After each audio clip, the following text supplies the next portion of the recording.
today I want to talk about Talnua because I can. So a little while ago, I got to go to Denver and to hang out with some friends. And while we were there, I stopped in and got to visit Talnua. Now, I've met the lovely humans from Talnua before. They came to Bastard's Ball, and I've had their whiskey a lot, and I love it.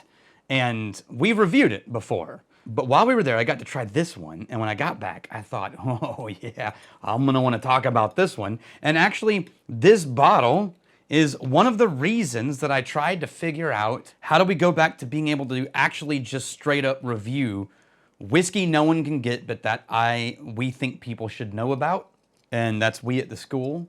And so that's the origins of this new series. So this is me getting to review craft whiskey that you may or may not be able to get. We used to call it Rare Whiskey Friday. Who knows what we call it now? We'll learn. But I think this is something important that we can be doing to highlight interesting small producers around the world. So these guys are outside of southeast corner of Denver, technically, or west, west corner Denver, anyway. And they are making Irish-style pot still whiskey in Denver, Colorado. Now, if you remember your history, so Irish pot still whiskey means that a percentage of the grain is unmalted barley. And historically, it's somewhere in like the 30 to 50 range, like 33. There's a minimum. And in Ireland. In America, we've not really done this before. And so, of course, it's time. Of course, it's brilliant. There was a distillery in Texas, and a friend of mine, Reed Huddleston, was making Irish-style whiskey here in Texas for a while. And it's really great.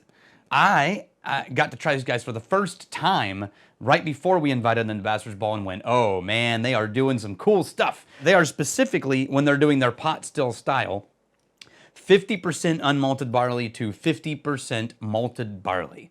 And then they make that in pot stills, and then they put it into various barrels depending on what they plan on doing with it. This one is their sort of classic bourbon cask, if I'm not mistaken. And I don't think it's the new oak. I think it's the used bourbon. But if I'm wrong about that, I'll correct it in the notes or in the comments. And then, get this, they move that whiskey into peated Scotch barrels. Now, I'm not entirely certain they're allowed to talk about who and where, but it's a distillery that rhymes with Mamoig. And they get these casks, they put it in there, and they leave it in there for a while. And when you smell it, it's not this just like subtle, nuanced, oh, I guess I can tell that there was a little hint of peat. You pick this whiskey up, and it goes, hello, peated whiskey. Ah, oh, there it is. But it's also soft and buttery and butterscotch and apricot. Little bit of vanilla, I would say almost toasted coconut. And then surrounding all of those things is this super threaded layer of like distant campfire smoke. Not ashy, but like just kind of smoky. It makes it feel a little salty in the nose, for lack of a, there's probably a better word for that, but. And then lemon peel. And then a little bit of that sort of phenolic, almost iodine-y kind of note. Or mossy. It's good. Oh, yeah. So it drinks way more smoky, ashy, and way less soft and vanilla and cream. On the palate, this is a smoky whiskey. And if you don't like smoky whiskey, you are really not going to like this. But if you do, it's in the family of Connemara, which is a peated Irish whiskey, right? Or in the family of like a much sweeter Ardbeg-y kind of Lafroig direction.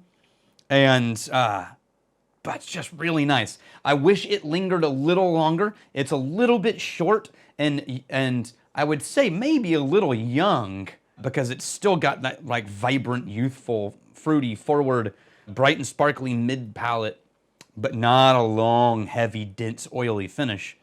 The aftertaste is mostly the ashy smoke and salt.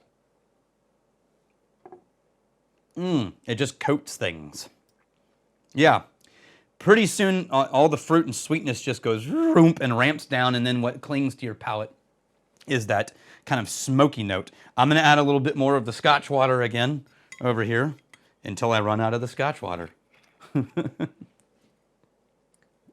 Plus hydration. Safety first. We got to visit these guys on a day, the day when Denver got that cold front that hit everybody in middle America. And when we arrived overnight, it dropped down to -9 Fahrenheit and snow hit. And by the time we went to go visit Talnua, it was still like -3 or like 2 degrees, and there was snow everywhere. And it was like, for a Texan, that is real cold. But we got pretty used to it pretty quickly. And they took us on a tour, and you should go visit if you're there. The tasting room is really cool, right off one of the main highways down there. And they're building out a whole new warehouse for barrel storage and a whole new production facilities. They are doing some serious expansion. And I, for one, think that's amazing, because that means within the next 3 to 4 years, the whole world is going to be able to get to visit and hear and try Talnua. So hopefully the fact that this is hard to get or rare craft, hopefully that's short-lived and it's not for forever. Because we need people like this in the world. So what would you compare it with? I think Conmara, like I said. I think if I was gonna A-B compare this to a classic thing that you could probably get your hands on, it would be a Conmara or add a little bit of sugar to Ardbeg. But then shorten the finish. Although if I remember Conmara, it's been a long time. If I remember, Conmara actually also has a slightly shorter finish than you want. Like you always wish it lasted just a little bit longer. And so this could fall into that territory. But now that I've added water, bring back the nose. Oh, it accented the smoke. So it turned up all the smoke in the nose, lowered all of the fruit and pear and apricot notes. And now it tastes like vaguely scotchy. It's wild. Ooh. It's dry and vegetal and meaty. All the fruit's gone. All the sweetness is gone. Wow, this is another one. And I think the last time when I did Holyrood, I also discovered this on younger whiskeys. You add a bunch of water, you just wipe out all the sugars. And you leave all of the grain and tannic notes behind. And I like it better without water. This was a 43% before I watered it down to probably the high 30s, and I wouldn't recommend it. But this is a really cool bottle, and I hope that you're able to get a chance to try it sometime, and I'm really glad you're here. Cheers.